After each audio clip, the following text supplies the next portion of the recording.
ही लढाई हे युद्ध आम्ही लढू ना, पण तुमच्या मुलाबाळांवर आम्ही कधीच जाणार नाही आणि आम्हाला मिळेलच तो संधी तरी आम्ही बोलणार नाही, कारण ही राजकीय संस्कृती नाही. हा महाराष्ट्र यशवंतराव चव्हाणांचा आहे, हा महाराष्ट्र शाहू फुले आंबेडकरांचा आहे, हा महाराष्ट्र सगळ्यांचाच आहे आणि ही संस्कृती आजपर्यंत पुण्यात नव्हती. तुम्ही माझ्या कुटुंबिक हल्ले करता, माझ्या लहान मुलावर 21 वर्षाच्या मुलावर हल्ला करता तुम्ही, ही पद्धत नाही. भाजपचा एकला चला रे दंगेकर बेतरला, अरे मी कशाला बेतरन, तुम्ही एकटेच लढा. आमचं काय म्हणणं आहे का तुमच्या पक्षाचा मी थोडीच मालक आहे. दंगेकरजी तुम्ही बरंच काही सांगतायत. काल तुम्हाला एकनाथ शिंदे सुद्धा बोलून गेलेले आहेत की बोलू नका.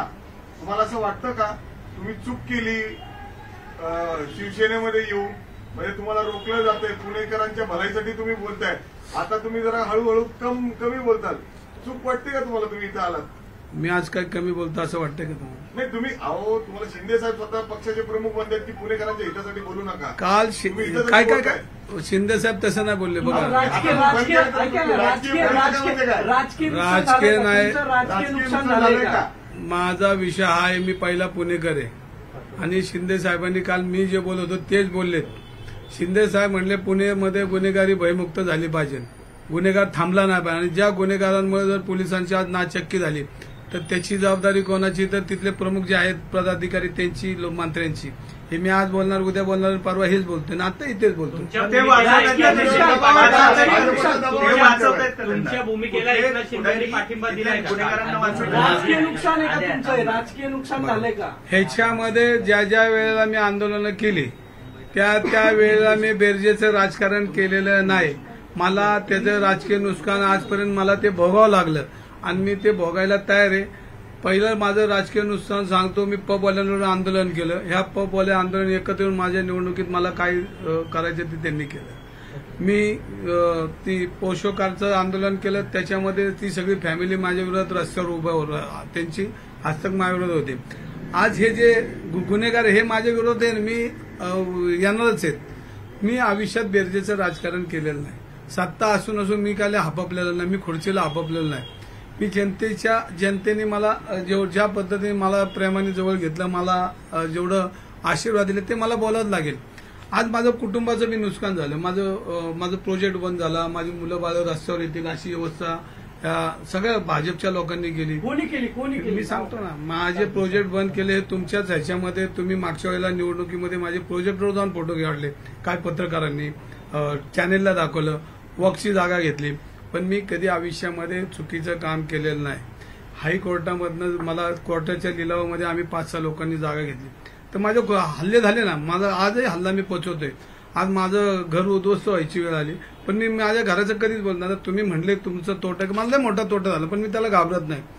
जनतेच्या आशीर्वादाने मला आता 50,000 रुपये पेन्शन चालू झालेली, म्हणजे माझं कुटुंब जगू शकते. जनतेच्या जीवावर आहे मी, त्यामुळे आता मला जनतेचे आभार मानले आणि त्यांच्यासाठीच काम करायचंय. आता मला भीती नाही, मरेपर्यंत मला चटणी मिरची या जनतेने दिलेली, पण त्याचाही काय नाही.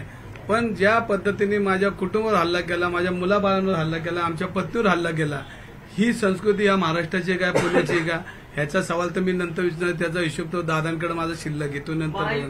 महायुतीमध्ये तुम्हाला घेण्याचा प्रयत्न होतोय, भविष्यात जर असंच चाललं तर तुम्ही वेगळा निर्णय घेणार का?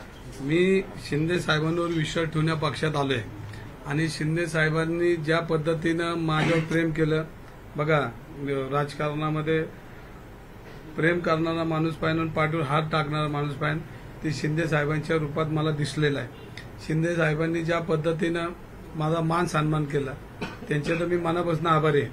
आणि कालही त्यांनी मला माझी भूमिका ही होती की गुन्हेगारी मिटली पाहिजे. त्यांनी सांगितलं की पुण्यात गुन्हेगारींना क्षमा नाही आणि भविष्यामध्ये ते म्हटले मी याच्यात लक्ष घालणार आहे. पुण्यातली दादागिरी आपल्याला थांबवायलाच लागेल, कारण हे त्यांचं एक वाक्य सूचक होतं की इथल्या माया बहिणी सुरक्षित राहायला पाहिजे, त्यांचे कुंकू या गुन्हेगार लोक पुसले जातात, हे थांबवण्याचं काम शिवसेनेला करावं लागेल.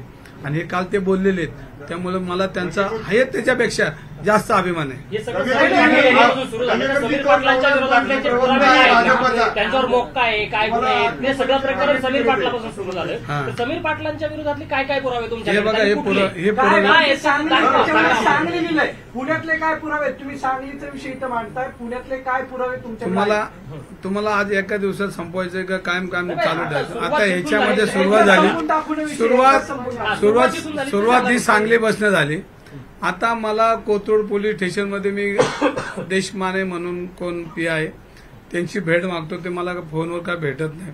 आता मला तिकडे जावे लागेल. मला त्यांनी ज्या खोटे गुन्हे या गुन्हेगारी दाखल करायला लावलेत त्याची यादी माझ्याकडे आली. मी परवा बी तुमच्याकडे एक पेपर दिला. अशी गुन्हेगार टोळी चालवण्यासाठी जे प्लॅनिंग केलंय मी त्याची माहिती घेतली. परत सांगतो, तो पूर्वी RR पाटील साहेबांकडे होता आणि त्यांचा मानसपुत्र म्हणून फिरत होता आणि मग तो ड्रामा आता हित तो करतोय. त्याचे अनेक पुरावे माझ्याकडे आलेले, तुम्ही माहिती घ्या. मला सांगलीची लोक रोज भेटतात, भाऊ तुम्ही याला सोडूच नका, हा चुकीचा माणूस आहे. आणि मी नंतर मी म्हणलो की कोण समीर पाटील, तर मला लक्षात आलं की तो माझ्याच मौका करतोय आणि माझे गुन्हे कसे दाखल करायचे हो दादांच्या मार्फत आता तिथे तो पोलीस खात्यात चालू आहे माझ्या. तर मला काय हरकत नाही. चंद्रकांत पाटील मोक्का लावण्यासाठी पुढे येत आहेत तुमच्यावर. चंद्रकांत पाटील तुमच्यावर मोक्का लावणार. मग आता समीर पाटीलची भाषेत तो बोलतोय ना. तुम्ही सांगितलं की तुमच्या कार्यालयात स्टिंग ऑपरेशन करण्यात आलं. काय स्टिंग ऑपरेशन केलं ते आता तुमच्या चॅनलला दाखवलं होतं कोणाच्या तरी की इथे स्टिंग ऑपरेशन केलं, तर करू द्या, माझं काय हरकत नाही. मी लढायला तयार आहे, जेलला जायला तयार, सगळ्या गोष्टीत. पण मी पुणेकर आहे आणि माझा आवाज कोणी जगातला मत बंद करू शकत नाही. मी सत्य बोलतो. माझं सत्य असेल तर कोणी चौकात कुठेही मला बोलवतं, माझं सत्य मी बोलेल.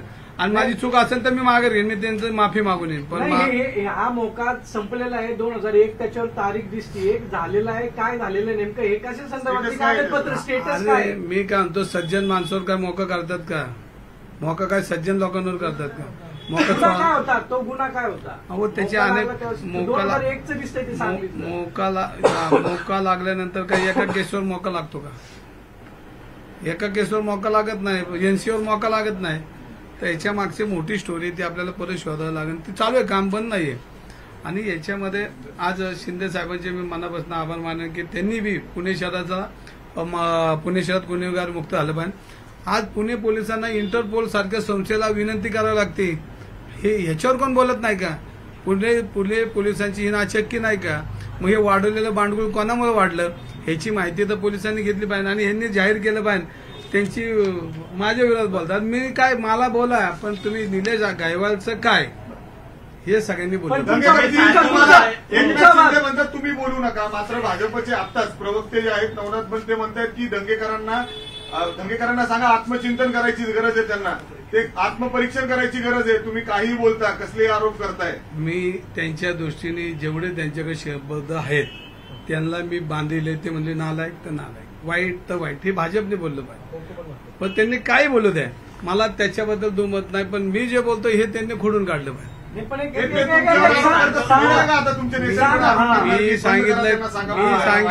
मी सांगितलं की मी वाईट आहे, पण मी जे बोलतो त्याच्यावर त्यांनी बोलतो.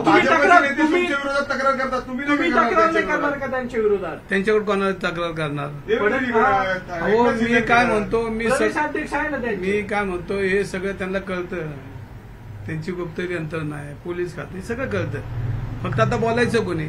आणि तुम्हाला सांगतो हे जर नाही थांबलं, मी दंगेकर राजकारण हा बाजूला ठेवा, हे जर थांबलं नाही तर पुण्यात आज लय अवस्था खराब आहे. आज 70 टोळ्या पुणे शहरात कार्यरत आहे. कालच आपापन चौकात कोयते निघले, कोयत्याची भांडणारी. अरे रोज आहे, हे थांबवलं पाहिजे ना. कोणी टोळ्या कोणी वाढवल्यात? आता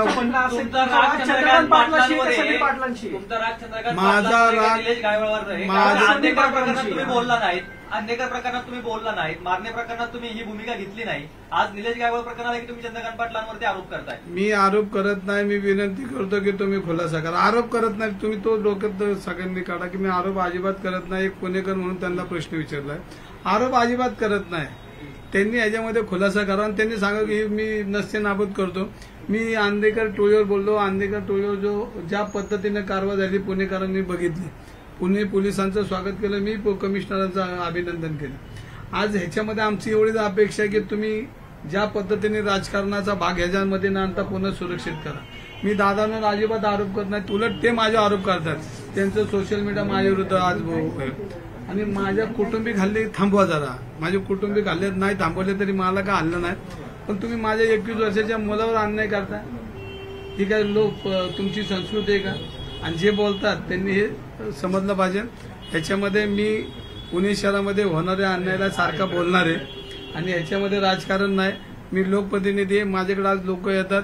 आज अनेक प्रश्न आहेत. काल मी लोकमान्य नगरमधला तो विषय होता म्हाडाचा, तिथले नागरिक आले होते आणि त्यांचंही पत्र मी फडणवीस साहेबांना पाठवलंय. निर्णय घ्या, जनतेसाठी तुम्ही निर्णय घ्या. आणि फक्त तुम्ही भाजप म्हणून मी बोलत नाही, एक पुणेकर म्हणून ज्या ज्या वेळेला अन्याय होईल ज्या ज्या वेळेला मी बोलणार ना, आणि बोलायला माझं तोंड कोणच बंद करू शकत नाही. ऐका ना, तुम्ही तुमच्या मुलाचा विषय वारंवार काढताय.